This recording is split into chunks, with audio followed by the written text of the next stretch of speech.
I recently put out a video about Sydney Sweeney wearing a sheer dress to an event that was about the power of women. It was a power of women event.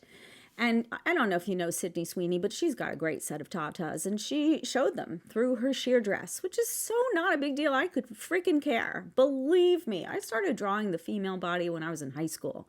I am not upset by nudity. I am not upset by women attracting people with their beautiful bodies. But this was a power of women event, and there is no way in no universe that her team did not know that by wearing a sheer dress, the press was going to be all focused on her tatas and not on the power of women. And I've got so many comments from people saying I'm jealous, saying I'm body shaming, I'm anti-woman, I'm anti-feminism, and I am so freaking tired of the black and white simplistic thinking. I really am. Like, if you're on my page and you're consuming my content, I would hope that you have some understanding of nuance.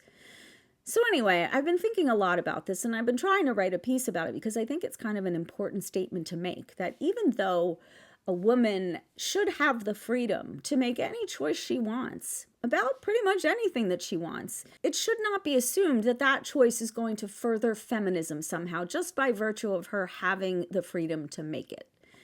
In other words, choices that women make impact other women. We are not living in a freaking vacuum. And frankly, I think when it's a power of women event, the notion that women should progress, the notion that feminism should progress is sort of baked in, don't you think? I mean, we're celebrating the power of women, and we're not celebrating them because they have great tatas. We're celebrating them because they make accomplishments, because they do great acting, because they do great producing, because they do great script writing. I mean, come on. So reducing the whole event down to Sydney Sweeney's tatas really bothers me.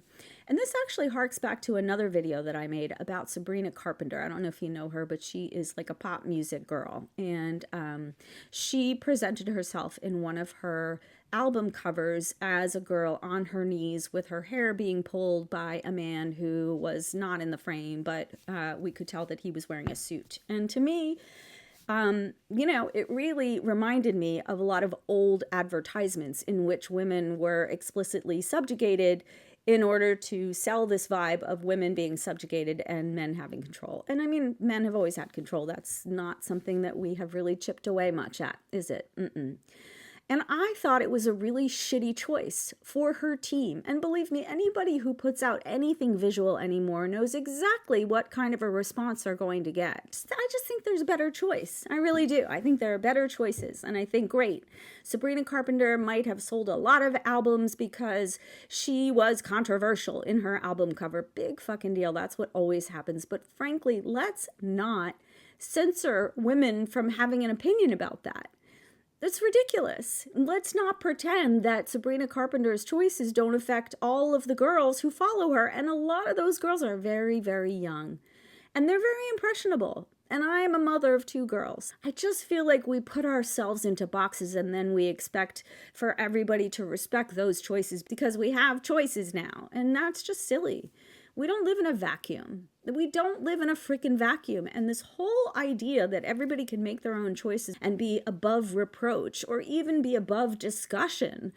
The people don't have to defend their choices. We don't have to consider their choices just because they're making choices and that's great is silly. It's really simplistic. It's really silly. It's really black and white thinking, and that shit bothers me. And I would hope that people who consume my content would be interested in a nuanced dialogue.